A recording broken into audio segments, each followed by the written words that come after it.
à tous les internautes du monde entier en général et puis en particulier les abonnés de la chaîne Boussole Plus Télévision. En tout cas, Tozana Esengo Yakozala Lelo encore une fois liboso na bino pour na kolobela thème oyo to choisir pour la jeunesse parce que Lelo balobi la jeunesse est l'espoir d'une nation. Sans la jeunesse, ce jeunesse c'est ça encadré bien té, jeunesse c'est ça orienté bien té.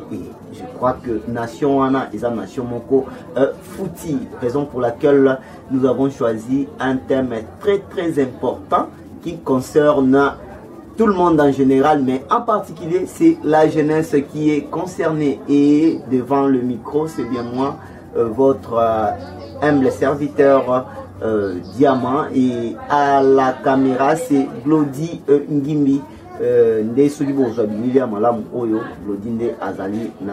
Alors, lelo na sepela kina beta lisolo moko oyo ko intéressé bino nyonso esika bozali bokolanda yango la jeunesse face à l'alcool.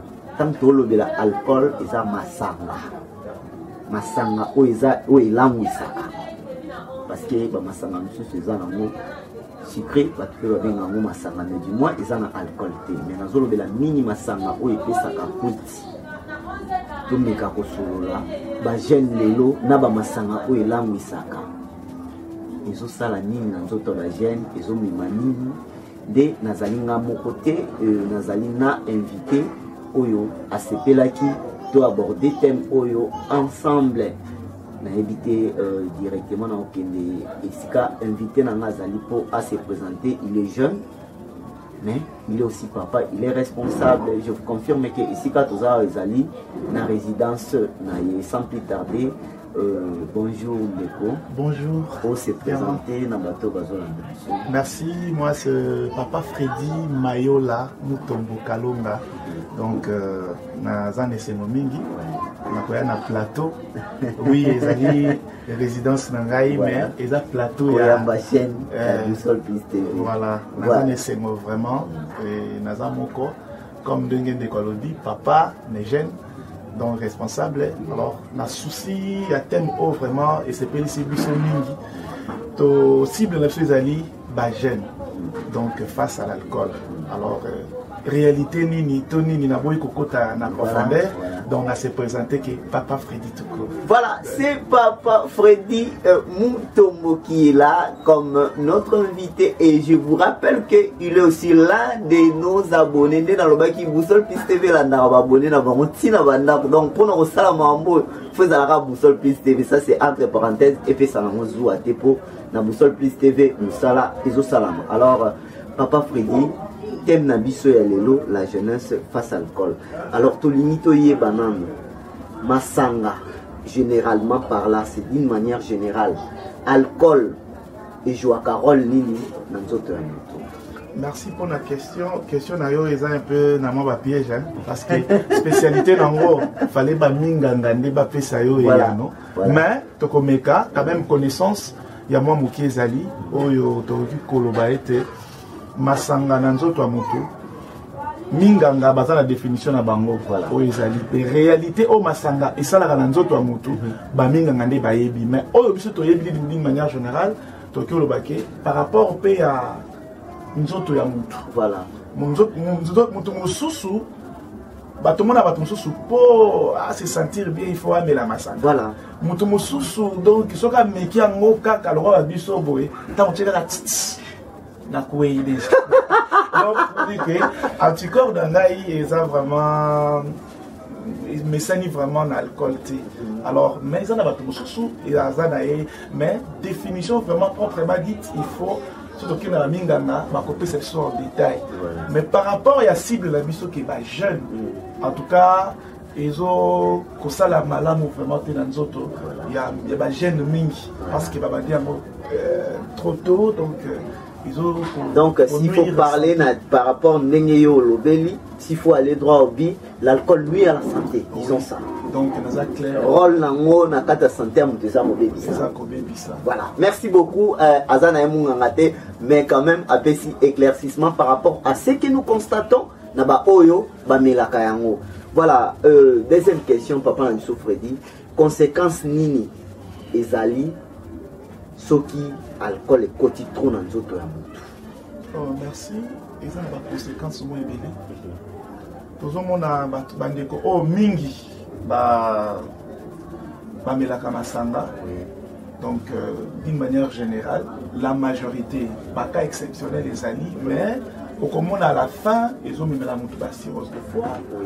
Et ils ont mis la bateau. Ils ont senti augmentation, même il y a cancer, les alliés. Ils ont affecté même le cerveau dans le donc, au moment là, ils ont mis maman rebellé. Et surtout, dans le sexe, il y a moto, il y a moi si, il y a mobali. Au moment là, ils ont un effet à la langue. Et comme on a commis un problème, voire même sur le plan génital, a commis un problème. Mais, ils ont vraiment des conséquences. Ah, on a parlé, non, on a parlé d'une manière générale et surtout, c'est que nous voyons. Nous sommes chrétiens, mais nous avons parlé mingi na jeunesse. Voilà. Parce que tant que chrétien, nous avons chrétien que non, en tout cas, comme la carte. Mais tant que nous sommes tous la chrétienté, toujours, nous devons vivre, nous avons non, en tout cas, ils ont nuire la santé. Nous avons nuire la santé, mais tout en compte, c'était que nous avons des détails. Voilà. Tant que nous avons vraiment tenté. La copie ça détail boue tam sous na balasima to koleka ba détail na moi connaissance autoza na mo et na ba réalité sous na vivre na bateau ya ngai moko musupe ya famille ya musupe na vivre ndenge mutu azo s'effondre à cause de l'alcool. Donc nous vivons ezalaki bien ezalaki tant azo mela bozo misaye en tout cas boyeza mababi non azo il faut mêler sabote tout alors lui, mais à la longue dans un monde à mutu ndenga zo s'effondre ndenga kati motema na misu na ngai nazolo ba makambo te po na sepelisa ba isa makambo ngamo po na vivre ango na famille na ngai na vivre ango na bandeko to ça na bango par-ci par-là dans un monde à mutu ndenga na ken na hôpital bazouiller cirrhose de foie, bazouiller marbébélé, et puis à cause d'un problème. Et puis ça arrive aussi même Moutoumoussou, malgré Azali déjà Massangé PC maladie, Ninganga pe bapekisiye. Mais pour lui, le col à Massanga, déjà sans Massanga pour vivre, tout le monde a battu délai, oh à sali réchit, tant que vous avez une famille, oh bapekisiye Massanga azongelaki. Tuberculeux par exemple, la tuberculose. Alors que et l'eau quand le repétition au tika massa, mais tant on là directement. Ma copine ça yo d'accord on maloba muki na on fait exemple moko. Ce qui est à la malamu pourquoi ba pekisaka, pourquoi ba minganga bazo préférer ko yebisa biso que mutaza malade ndeko no moko za malade ke bo yebisa e atika nanu massa. Voilà. Pourquoi ceux qui sont malades pendant que vous êtes malade, vous avez ceux qui sont tikanan. Pourquoi pour dire qu'ils ont nuire dans la santé. C'est pour ça que si bien abisso, surtout que ne pas il y a jeunesse d'abisso. Par conséquence, ils allaient ébeler les lots. Entre autres, maladie. Au moment où que gêne moko azokola. Donc ma conséquence nous se fait aller au moins mutu donc et ça dit que moi na moi âge ça mon maman est longue nouni oui donc le dingi bien c'est qui na sima caméra donc au sentir que mutu azana âge qui oui jeune âge de fleurs au tali azo refléter image azo raisonner au benaye ya baka donc on comprend que non au sentir que ça n'a pas de conséquences je suppose ali mutu ta cerveau à mutu ils ont réduit cerveau à mutu capacité sa façon même de raisonner même d'agir même au sentir mutu nous avons perdre personnalité et ça facile hein aux mutu Amélie Massanga oh yazalaka avant mais la Massanga aza mutu mususu après avoir commis là alcool au sentir paix a changé va dire naé commis on dirait ça contrôler sous c'est pas tout le monde. Et ça, la au senti contrôle même, il y a façon à quoi agir comme une c'est pour ça que non. Mais dans la plupart des cas, nous constatons que Batunde va au salamakambu, il y a des oui, so tali bien. tout ça, atteint tout sur le terrain. To meki, to dit que non, aujourd'hui, pendant mon tour, avant, mais la masanganae, et puis pendant qu'elles ont, mais la puis après, au moins, il y a des conséquences, ma couple ming, ils ont pas de problème. Ma couple ming, ils ont pas de problème. On a papa qui est moussala. Papa qui est moussala, a commis la moussala, va foutir. Voilà. Vertige n'est c'est moi, yambo mon aïe. Abino, n'a pas la dame encore. Au banana moko, balai, ça bissa, baïbi mongo, baïbi téléphone. Donc, parce que contrôle, aux gens dans société, on y a peine un dark ou des dégâts et comme belé. Mais le quoi aux autres visés mini bas jeune, to commis, comme on a façon même sens, il y a obéissance par rapport à mes parents et à la société. Parce que l'alcool est le mot lié au Congo. Au moment où de toute façon, il y a même la quartier. Parce que tout qui m'appelle dans la musique, il y a thème dans la société. Toujours la mission de la chose à dire alors dans la zone qui côté c'est que non ba jeune mingi au monde olé babi jeune azali avenir espoir la nation alors comment nous toujours espoir pas naïe mais cerveau naïe est comme à réduire ça vraiment c'est pas porter et le remonter dans la société c'est ça même la famille naïe partout dans la société au comméma et l'eau comme mon côté or et c'est le cerveau il y a jeune et attend, il y a qu'on raisonner, oh, il y a ça la lélo, oh, il y a ça la lobby. C'est les moments. Or, pendant que nous avons sur l'alcool, ils ont fait réduire la capacité de nous Voilà, merci beaucoup. Très bonne réaction de Papa Freddy Mayola Bolukaramakambu Bokozwa. Papa Freddy Yohana à répondre à Bisso. En tout cas, je crois qu'au Pessiba Aspect Nyonso. S'il faut maintenant qu'il y ait une petite évaluation. Il y a jeunesse na biso lelo nenge ba kotisi na masanga parce que on peut pas se voiler de face lelo sur 100% il y a jeunesse 98% bah ça vraiment branché na l'école de tout le monde connecté na masanga donc ça touche vraiment une grande partie à couche il y a jeunesse alors s'il faut faire maintenant l'évaluation il y a pas tango jeunesse au banipesi na masanga est-ce que par rapport à l'agissement, par rapport à Nyonso, yo Utikolo Baba, aspect Nyonso, jeunesse Nabiso, Ezokende Liboso, yo Ezokende Nakufa. En tout cas, la majorité, surtout sur 100%, tout le monde attend à 80 ou 60 à 70%. Voilà. Oh, jeunesse Nabiso, ils ont échoué. Ils ont des conséquences, pardon, total de conséquences. Oh, il y a une évaluation, ils ont échoué. Voilà. Donc, tout ça vraiment, tout le battre que non, tout ça qui est de l'avant, non, tout ça c'est régulier. Voire même conséquences dans le pays. Voilà. Le pays n'a pas tout ça là toujours. L'essentiel, nous moko boye député moko ba pesibi nombongo. Bomeli masanga, bobeteli mabokono, yende, yepenza, apesa atala te. Lobika tango wala soso apesa te, oh, toujours ça la routine, toujours zongaka.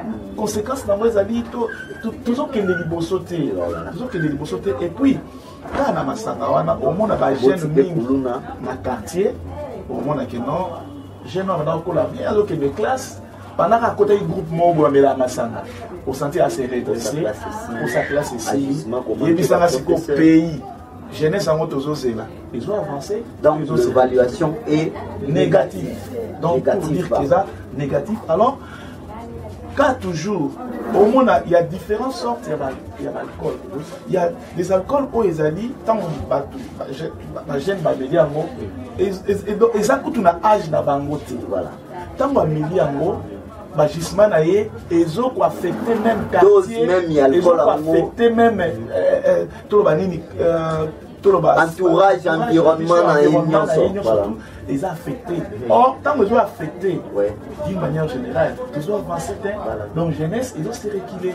Donc il y a beaucoup de choses, on ça en détail, mais tout c'est limité par rapport à timing. Voilà, merci beaucoup Papa Freddy pour cette réponse, je crois, honorable Blanchard Boissa Ozoyoka.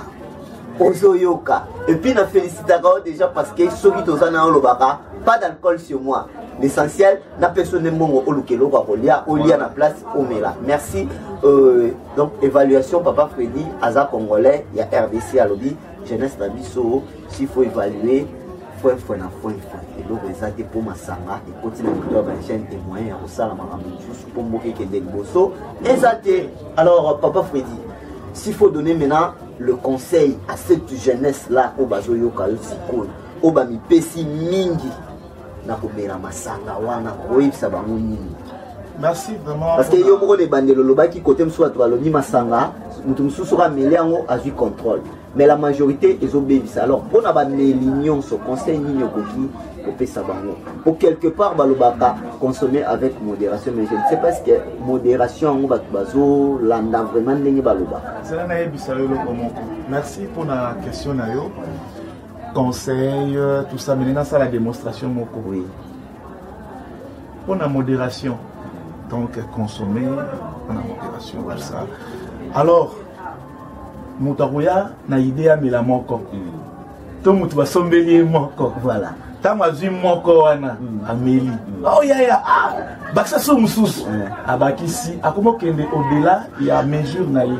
Et ça la batu mususu amela ka moko akati. Ata obakisi. Ata obakisi donc akati. Par exemple, on peut savoir na papa na moko. Amela kamoko soki ebeleza mibale papa o ya boti attaquer na fête qui na casier ça jamais so ba beti deux responsable d'ailleurs na saluer papa na ngai papa Ali Kalonga. Voilà. Donc je vous salue vraiment mon papa, donc je vous aime vraiment beaucoup et mamie Ali, donc na saluer bango. Alors na yango tout le conseil de chez Ali conscience. Alors, pour ça, les locaux, c'est toute la vie. Mais à l'occasion, c'est alcoolique. Donc, conscience, on a parlé de la chrétienté. De la mouton, ils ont raisonné. Parce que les femmes sont parlé dans une émission où tout le monde va voilà. Pas chrétien, pas musulman, pas tout surtout. Alors moi je ne vois même pas. Donc mais dans un pays ça conseille dans des communes où déjà bamelaka, et surtout ni la chose ali, si la chose ali la jeunesse. La jeunesse vraiment tout d'accord pour maintenant en tout cas batikanani, ba doser pour tout avancer. Et puis deux conscience na biso. Et là, on conscience et puis la discipline. Voilà. Alors, ceux qui ont eu conscience que, et là, on a tout ça là, et oui, qu'on nuit l'undaï. Et ça, on a eu arme nayo, au métier, on a mis boma. C'est ça. Donc, tu prends la bouteille et puis. Donc, mais le reste de la bouteille, ils ont arme. Pistolet nayo. Il y a même ces gens-là qui disent que non, tant que Melaka, après avoir comme Melaka, tu as dit, ah, tant que tu as moli moulagina, monika la souka lango est destiné qu'à zéro. Donc c'est que ma sangango est destiné à zéro. C'est-à-dire, on a le bapé lokomoko. Oui. Pourquoi on a dit conscience? Ma sangatem t'a envoyé bisayo melangaï. C'est ça. Ta conscience, où ils ont dirigé, corps nayo, ils ont le maquenon, loboko simba, tombola.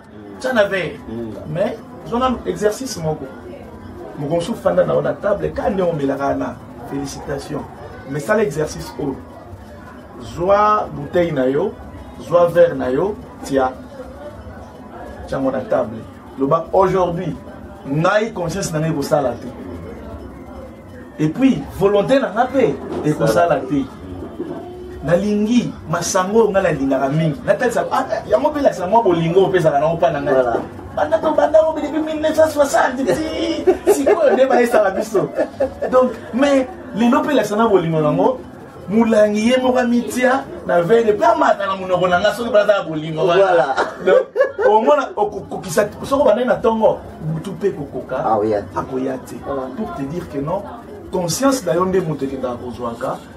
Or, après conscience, la discipline. Voilà. La discipline, ce qu'on s'est discipliné.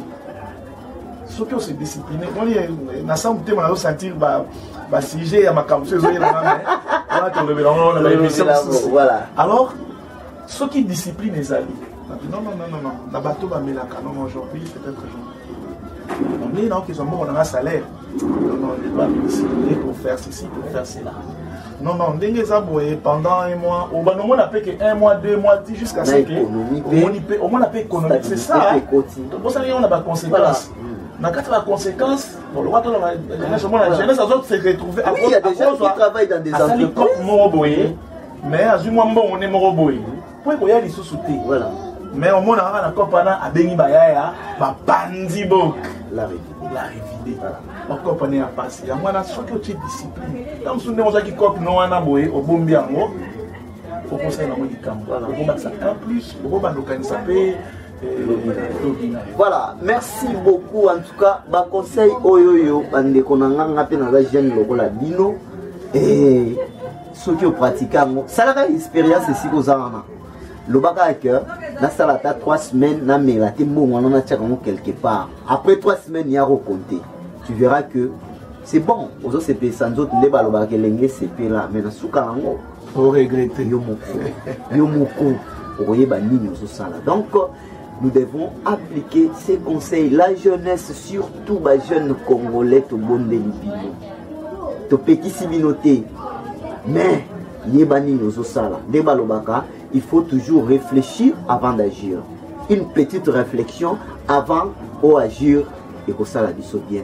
Je crois que comme vraiment Nasuka, il y a une émission dans Bisso et plaisir ezalaki parce que tu as dit que Bokolanda Bisso Mingi, Papa Freddy, moi Lidobanayo, Yasuka, pour la nyonso de moi résidé quand même.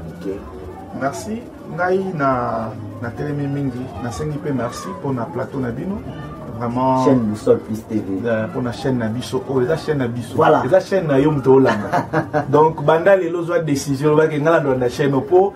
To bombe libino ba surprise eza ebele. Voilà.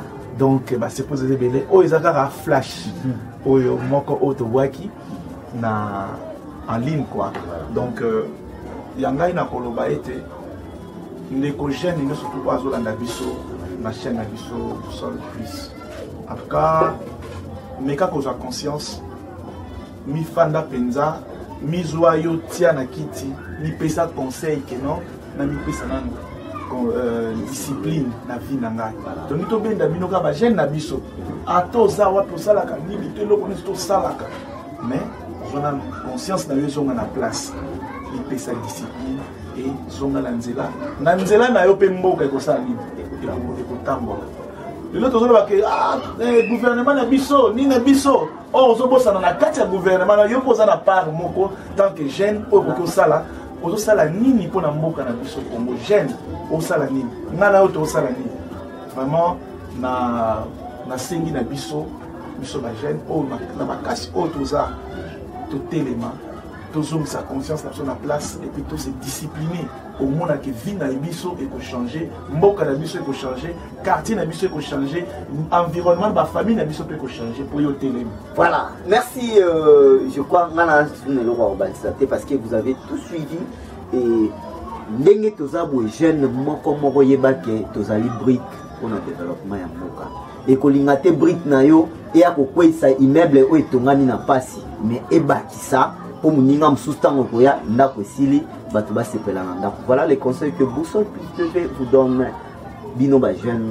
En tout cas topesi merci d'abord, c'était un réel plaisir pour nous de vous avoir dans cette émission. Merci à vous papa Freddy ndenge au disposa qui tanayo et puis oyambi biso na résidence tayo ndenga lobi ba surprise ezebele le nom moni papa Freddy à l'obéli jeunesse le lobby to éviter de la makamine, mais je vous dis que c'est un homme qui est calé à sa makabouébélé pour une fois là que ça Nabino Baladi il y a Boussole Plus TV c'en est fini ndenge tolobaki c'est par cette note que l'émission déjà et comme il a souka et tout petit merci Nabino Baladi biso mais au petit maman motete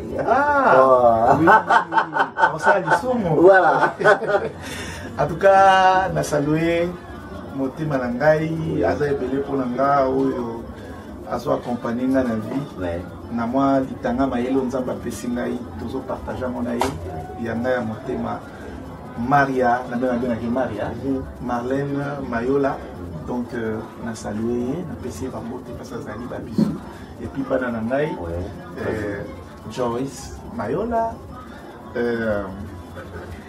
Grâce Mayola et puis moi nanga suka na lingisu mingi la princesse Mariana Kalunga donc Mayola na saluer bango et puis na pesi bambote na bato baolanda ngai bandeko nango baza na États-Unis, bandeko nanga baza na Europe, baza na Australie, baza par-ci par-là. Napesi oya ngai motema ndeko Martins, donc nalingako mingi.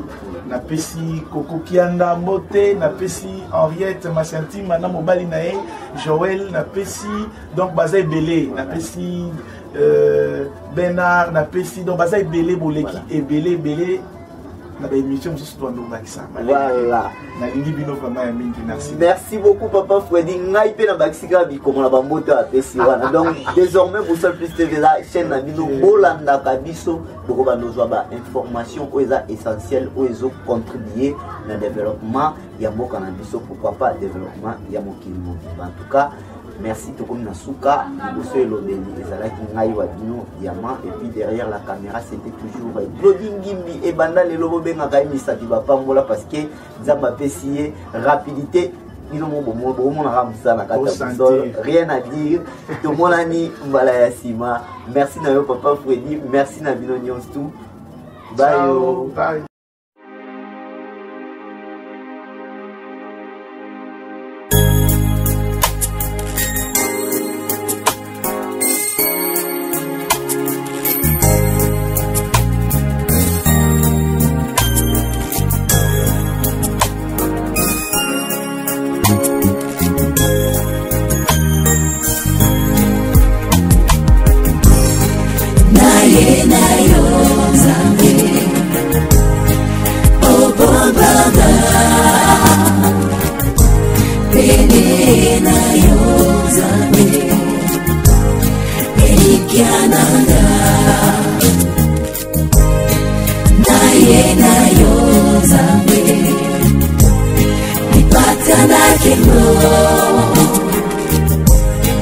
Ede na yo zambe